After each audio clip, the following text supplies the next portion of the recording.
Hey, how's it going, everyone? Thank you for clicking on this video. This is going to be a life update / Q&A style video. I was planning on uploading an episode of shit from last week today, but as often happens with that series where there's a lot of editing involved, I did not finish it in the time that I wanted to. So I'm going to push that to next Sunday, and you get this life update Q&A video today. But it's actually a pretty good time for a life update video. I haven't done one in a while. And this is a really busy time in my life, this little 3-week stretch that I'm in last week, this week, and next week. Well, actually, the week after is kind of busy too. But it's a busy time in my life, and I'm looking ahead to the rest of the year. I'm about to pay my taxes for 2017, so that's when you can fully look ahead to 2018, or when I can fully look ahead to the year that I'm in is after I've paid my taxes from last year, because I'm going through all the stuff I did last year, and you get a little reminiscent when you're looking through your business expenses, and you're like, oh, that was a place, that was a thing. So I'm in that reminiscing mood and the mood to look forward as well. I'm gonna hit you with that life update. So as some of you guys know, Megan and I are house hunting right now. We live in Michigan, and we are looking around the area where we currently live in Michigan, trying to buy our first house. It's a seller's market right now, which means that houses are going very quickly. They go up for sale, and they usually have offers on them within a couple of days, which is kind of frustrating because, for example, today, one of the 4 houses that we saw I really liked, and I'm not in a position to buy yet. I want to pay off my 2017 taxes. I'm going to meet with my accountant later this week to work on that, and once I know how much money I have to spend after I've paid the rest of what I owe for my 2017 taxes, then I feel like I'll be in a better position to buy.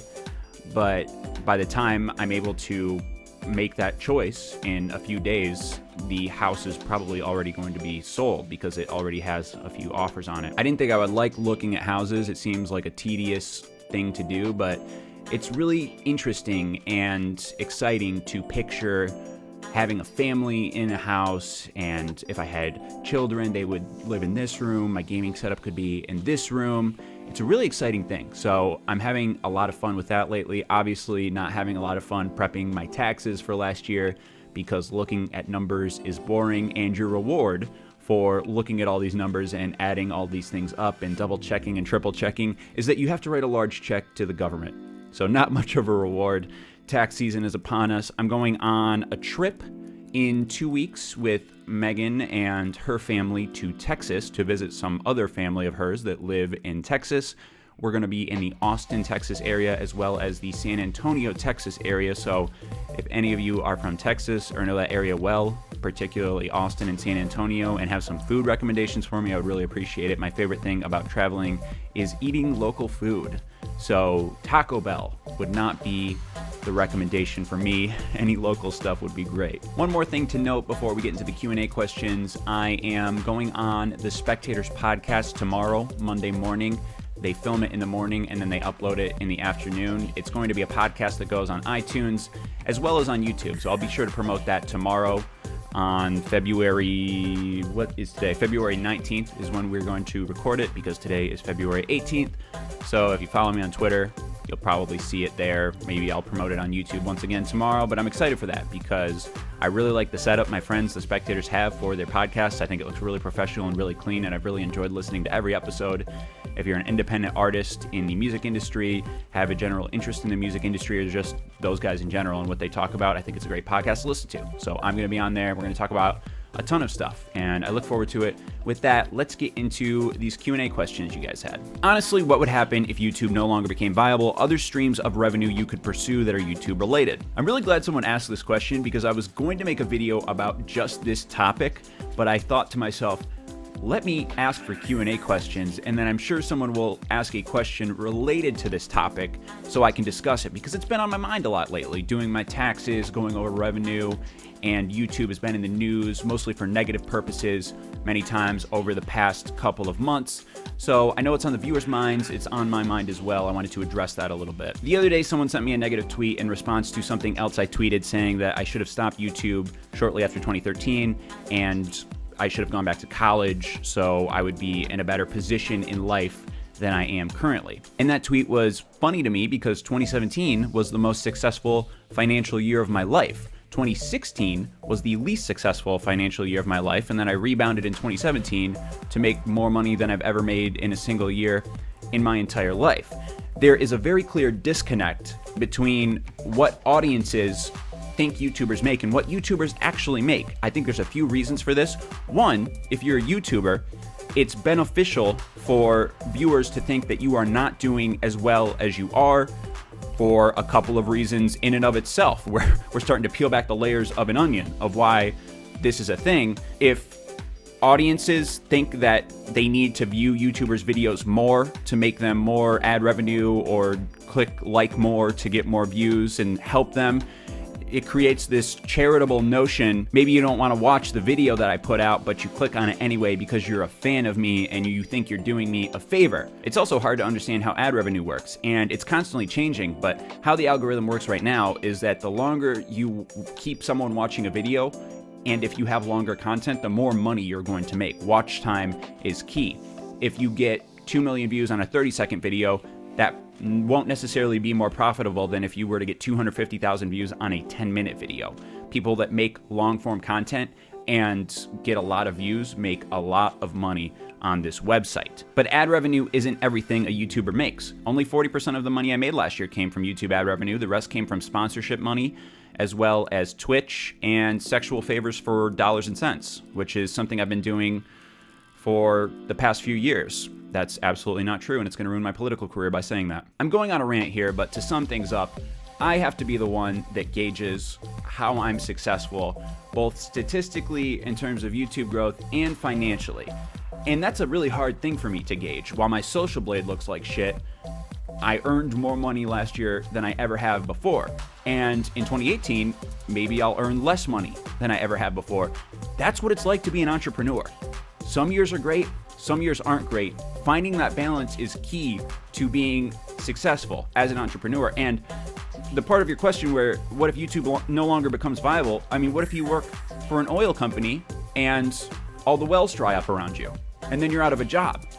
What if you work for an ad agency and that ad agency goes bankrupt? I think it's important for everyone to have a plan B, especially people who are entrepreneurs or in high-risk industries where there's a lot of turnover. I think YouTube would qualify as an industry like that. And I don't really have a great backup plan, so that's one of my goals for 2018. But I think everyone should have a backup plan. So very hypocritical for me to say that. It's just not something I worry about, and I just wanted to address that disconnect between what the viewers see on Social Blade and what's actually happening for a lot of YouTubers. Have you enjoyed streaming or YouTube more lately? Also, you're my favorite beta YouTuber / Mind Eye player. Right now I'm enjoying YouTube more, but some weeks I'd rather stream. I'd rather just not edit videos and turn on my camera and play games and talk to people. But I think I'm always going to enjoy YouTube more because I don't feel I have a streaming personality. I think there's certain personality traits, slightly more extroverted. I don't know what else you could say for personality traits of really successful streamers, but I just don't, well, being great at video games and being able to constantly entertain people in games without editing or creating breaks in the content, I don't think I do that very well.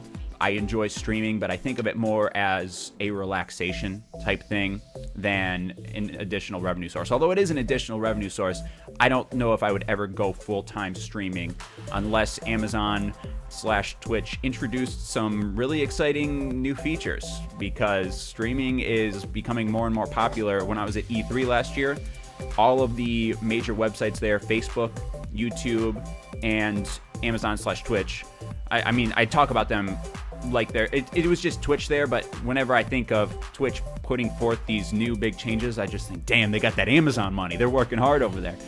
But they were all talking about live streaming. So live streaming is huge right now. You can't not think about it if you're a company or an individual who's just trying to do stuff on the internet.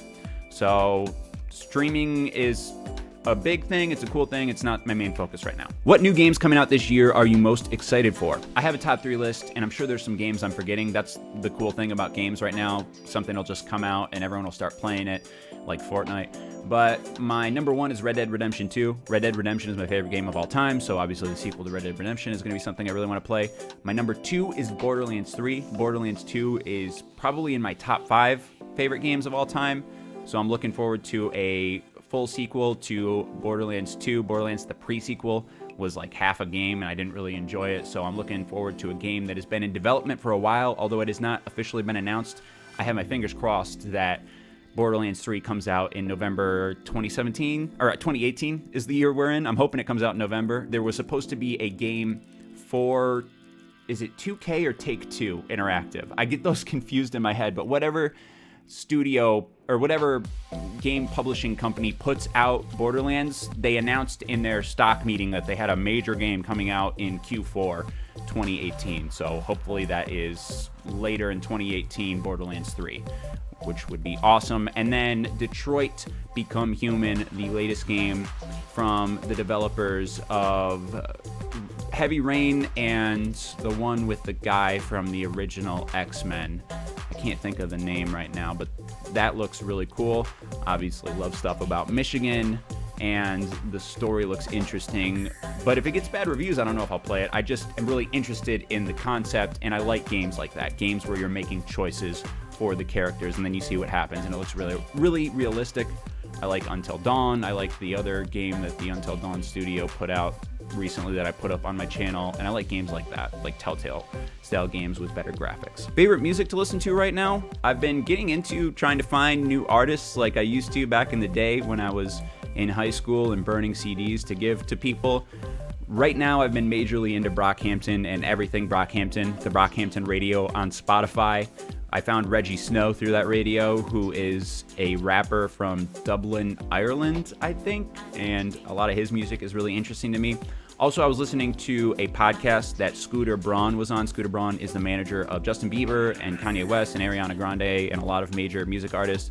And he was asked who he thought the next big thing in music would be, and one of the groups he mentioned was a band called Greta Van Fleet, which is a band from Frankenmuth, Michigan, who I had not heard of, but they have a video on YouTube with like 9 million views, a music video, and they're touring Europe right now. They're coming to Detroit for 3 shows in May, and I really want to see them because I've been listening to this little, I believe it's an EP they put out because it's only 8 songs, but their music is really good. It sounds just like Led Zeppelin. The lead singer is 21 years old. He sounds just like peak Robert Plant, and maybe some super Led Zeppelin fans would disagree, but for him to be 21 years old and have the voice he has, it's amazing, and the guitars and all that stuff is really good. So I've been listening to Brockhampton and Greta Van Fleet lately, essentially. How long do you plan on doing YouTube, Joel? This goes back to the first question where I went on a little rant, but I don't know. As long as I feel like doing it, and as long as it is viable, and when it feels like I don't want to do it anymore, or when it's no longer financially viable, then that's when we move on to the next phase of life.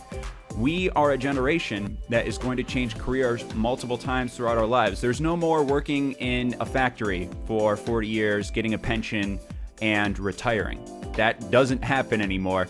It happens for a select, very small amount of people, but we as a generation have to get used to changing jobs multiple times in our lives. It's a hard reality to accept, but as I'm getting older, I'm starting to try to accept that. Are you going to play more horror games? I especially love the Resident Evil series, and I always got excited when a new episode appeared in my sub box. I am looking forward to playing Emily Wants to Play 2, which I believe comes out... Does it come out this week? This upcoming week? I thought it was supposed to come out in February. And any other horror games that look interesting. None are on my radar besides Emily Wants to Play 2, but horror games are always fun to play and upload, so I'm definitely going to be playing some. Ever plan on moving out of Michigan? I really, really like Michigan, and I don't know why. I have this strong just love for the state. My family is here. I have deep roots here. So it would be very hard for me to move out of Michigan. Even if I moved into another state, I would constantly be saying, man, fuck this state. I really like Michigan. That's how I truly feel. The only other place I could see myself moving is California for career reasons. And every time I visit California, I think, wow, the weather's nice. It's cool to be here. A lot of stuff is happening here. This is the pop culture epicenter of the United States of America. And I'd still rather be in Michigan. So maybe, but I could also see myself living here for the rest of my life and being very happy with that. Last question, are you guys enjoying playing Mine Night, or are you planning on stop playing it soon because that's my favorite videos that you guys make? Keep making enjoyable vids. I'm glad so many people like that series. I know some people don't understand it, but the people who like watching those videos really like watching those videos, and we get a lot of likes and comment engagement on those videos. My friends and I were saying that it was fun to find a game that again, when I talk about games that you don't know are going to be a thing, a game that we all like playing together that gets great engagement on YouTube is a really awesome feeling. But eventually we will stop playing Mind Night. Games are cyclical. You don't play them forever until the end of time. And YouTube channels who specialize in a type of game find it particularly, I mean, you want to talk about struggling when you are known as the guy who just plays this game and then a new game comes out. I hope you can transition to the new hot game, because games are cyclical. Things are only popular for so long. We'll only be interested in Mind Night for so long, and maybe we will take a long break from it and then come back to it a few months later. That's always fun, but that's how games work nowadays. There's some games I'll always like forever until the end of time, but those games are so few and far between. I feel like I'll play Rocket League for many, many years. I really, really love Rocket League and hope that the servers stay on for a lot of years, but it's just really rare nowadays when there's so many games coming out to like something and play it for a long time. If I had to give a roadmap of what I thought I was going to be uploading on my channel this year, I would be able to fill in October very well, because that would be, well, actually, it's the end of October. Red Dead Redemption 2 comes out, so I know I'm going to post a lot of Red Dead 2 stuff on my channel. And if Borderlands 3 was confirmed for a particular month, I could also probably confirm that one. Although I remember when Borderlands 2 came out, it did terrible on YouTube, but that was a different time on YouTube, so maybe that type of game would be more successful now. But I don't know what else I'm going to play for the rest of the year, and that's kind of okay. Maybe I'll just be posting more real-life videos on my channel instead of games, because a lot of the good video ideas I get tend to be real-life things and not necessarily gaming-related videos, although I'm working on a gaming-related video for YouTube that I'm pretty excited about right now. Maybe I should get back to that instead of answering your questions, and I should edit shit from last week. And I appreciate all your questions. If you guys like videos like this, I'll have to do more in the future, especially since I am traveling for a week in the beginning of March. I have to get ahead on videos, so maybe another Q&A very soon. Thank you for watching. Thank you for giving me some time out of your Sunday to talk to you, or whatever day you're watching this, and have a great rest of your week.